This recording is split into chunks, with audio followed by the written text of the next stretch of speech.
सब ब्रजवासी पहुंचे और कुरुक्षेत्र में जाकर के जैसे ही देखा, महाराज बड़े बड़े महल खड़े हैं, बड़ी बड़ी अटारियां, ऐसे तो शिविर लगे थे कि महल जैसे शिविर दिख रहे थे, और सब जगह भीड़ लगी है। केवल किसकी? बोले द्वारिकाधीश पधारे, उनके दर्शन की भीड़ लगी है। यशोदा मैया, नंद बाबा एक दूसरे के हाथ पकड़ करके और छड़ी हाथ में लेकर के घूमते हुए जा रहे हैं। यशोदा मैया बोली, आपने मोसो कही कि वहां तो लाला आवेगो, लाला मिलेगो, यहां तो कोई सुधई नहीं पड़ रही, लाला कहाँ है? बोले आप चिंता क्यों कर रही हो, अभी मिलेंगे ना लाला से, अभी पूछूं कहाँ है ठाकुर जी। अब तो नंद बाबा भोरे बारे ब्रजवासी वहां जाकर के लोगन से कहें, भैया कन्हैया कहाँ है? द्वारिका के लोग बोले, कौन कन्हैया? अरे कन्हैया श्री कृष्ण। अरे अरे भैया ऐसे कन्हैया कन्हैया क्यों बोल रहे हो? जगत प्रतिपालक, राजाधिराज, देवकी नंदन, वसुदेव नंदन, ब्रज उर चंदन, श्री कृष्णचंद्र जी महाराज। सम्मान से नाम लीजिए उनका, राजाधिराज हैं। नंद बाबा कहने लगे, हाँ भैया अब इतना लंबो तो याद होएगा ना हमें, तो अब कृष्ण ही, श्री कृष्ण कहाँ है? द्वारिकाधीश श्री कृष्ण कहाँ है? बोले सामने वो जो पूरी लंबी कतार खड़ी है ना दर्शनार्थियों की, वो सब उन्हीं के दर्शन करने जा रहे हैं। सूर्य ग्रहण का समय है, पूरे विश्व भर के भारतवर्ष के ऋषिगण आए हैं। ठाकुर जी का तुलसी अर्चन चल रहा है, ठाकुर जी का सहस्त्रार्चन चल रहा है, भीतर भगवान के पुष्पार्चन चल रहे हैं। यशोदा मैया, नंद बाबा तुलसी अर्चन, पुष्पार्चन, सहस्त्रार्चन समझ ही नहीं पा रहे, ये होवे का है भैया? बोले अच्छा।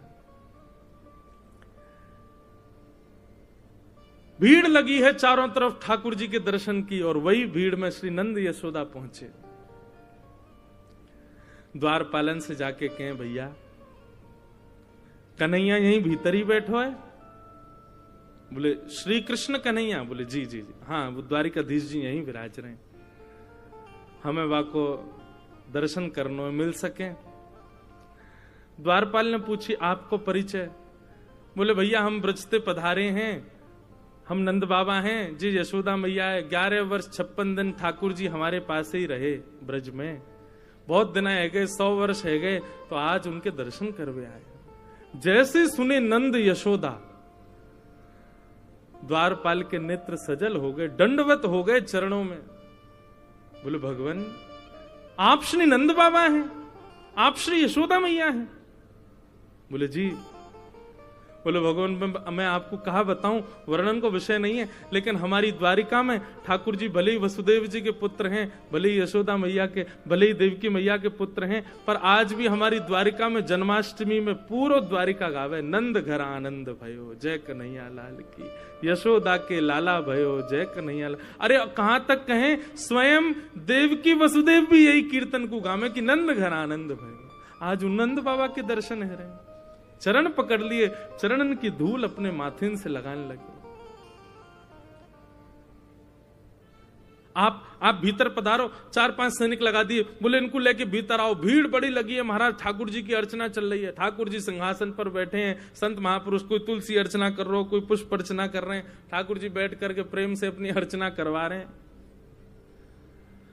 इतने में एक द्वारपाल गया दौड़ा दौड़ा, बोले ठाकुर जी ब्रज से नंद यशोदा मैया पधारे। नंद यशोदा नाम सुनते ही ठाकुर जी को स्मृति नहीं रही कि मैं कहां हूं, क्या चल रहा है, किस भाव में है। ठाकुर जी के तुरंत नेत्र खुले, बोले कहा कही तेने भैया, कौन पधारे? बोले नंद यशोदा मैया आए, सामने आ रहे हैं देखो। जैसे ही सिंहासन पर बैठे हुए ठाकुर जी ने यशोदा मैया को देखो, ठाकुर जी कूदे नहीं, इतने देहाभिमान शून्य हो गए, देह की सुध नहीं हुई कि ठाकुर जी वहीं मानो जैसे मूर्छा अवस्था में गिर पड़े हों। संभाला सैनिकों ने जाकर के, बोले मुझको लेके चल, मेरी यशोदा मैया आ रही है, जल्दी लेके चल, विलंब मत करे।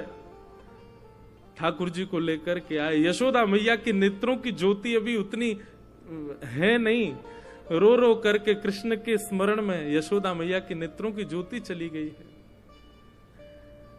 ठाकुर जी गए, जाकर के अपने सबसे प्रथम तो मुकुट को यशोदा मैया के चरणन में पधराया, और जैसे ही यशोदा मैया के मधुर चरणार बिंदों को अपने हृदय से लगाए, ठाकुर जी छोड़े नहीं।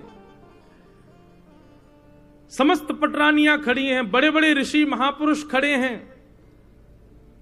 सूर्य ग्रहण का काल है, सब यहां अर्चना वंदन कर रहे हैं, बड़े बड़े ब्राह्मण तप में बैठे हैं, जप में बैठे हैं, और यहां एक अलग ही दर्शन हो रहा है। द्वारिकाधीश श्री यशोदा मैया के चरणों से लिपट करके करुण क्रंदन कर रहे हैं।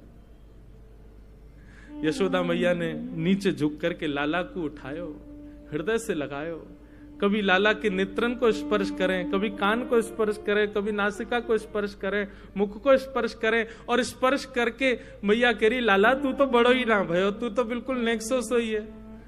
जैसे स्पर्श को भाव, जैसे स्पर्श को सुख तेरो बाल्यकाल में, लाला तेरो अभी भी वैसो ही है। इतना रोए द्वारिकाधीश। यशोदा मैया ने जो वस्त्र धारण किए थे सब गीले हो गए ठाकुर जी के अश्रुओं से। महामंत्री सेनापति सब विचार कर रहे हैं, आसन लगाओ, सिंहासन लगाओ। ठाकुर जी बोले दूर करो सबको, मैया तू जल्दी बैठ भूमि पर। यशोदा मैया बैठ गई, और जैसे कोई 1-1.5 वर्ष, 2 वर्ष, 3 वर्ष को बालक गोद में लिपट करके, गोद में लेट करके और मैया के वक्ष से लिपट जाए, ऐसे द्वारिकाधीश राजाधिराज सामने नाती खड़ा है, सामने ठाकुर जी के परपोते खड़े हैं, सामने ठाकुर जी के पुत्र खड़े हैं, और ऐसी स्थिति में श्री यशोदा मैया के हृदय से लिपट करके ठाकुर जी उनके वक्ष को टटोल रहे। मैया से कह रहे, मैया मुंह को अपना दूध पिवाए दे। यशोदा मैया से लिपट गए और बार बार कह रहे, मैया मुंह को क्षमा कर दे, मैं तुमको वचन दे के गयो लेकिन नहीं आयो, मैया मुंह को क्षमा कर दे। यशोदा मैया और ठाकुर जी के इस मधुर मिलन को देखकर के द्वारिका के लोग अपने प्रेम पर प्रश्न चिन्ह उठाने लगे। क्या हम वास्तव में द्वारिकाधीश से प्रेम करते हैं? ये कैसा प्रेम इन ब्रजवासियों का? नंद बाबा यशोदा ठाकुर जी के चरणों का स्पर्श कर रहे हैं, केश में हाथ घुमा रहे हैं। यशोदा मैया वक्ष से लगा करके लाल जी को खूब दुलार कर रही है। ठाकुर जी भूल गए कि पुत्र पौत्र सब खड़े हैं मेरे, नन्हे से बालक के भांति यशोदा मैया के अंग से लग गए। और पूरे सूर्य ग्रहण के समय में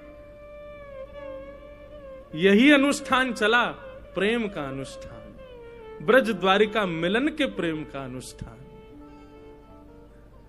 सब द्वारिकावासी ब्रजवासियों को खोज रहे हैं, कहां है ब्रजवासी, और सब ब्रजवासियों को खोज खोज करके अपने हृदय से लगा रहे हैं। बोले आप भी ब्रज से हैं? बोले हाँ हम ब्रज से हैं। जो ब्रज को दिख जाए द्वारिका के लोग दौड़ करके जामे, उनको हृदय से लगामे। सब ब्रज द्वारिका मिलन महोत्सव कर रहे हैं।